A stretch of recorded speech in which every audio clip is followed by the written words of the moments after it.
30 বছর তো পার হয়ে গেল, এবার একটা বিয়ে টিয়ে তো করতে হবে। কি হবে?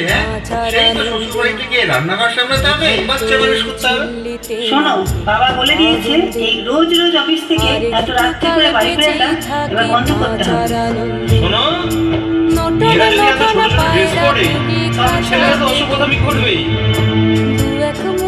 ভাত পেলে তা ওড়াতে নটনে নটনে পায়রা বেঁচেই থাকে বাজার আনন্দে।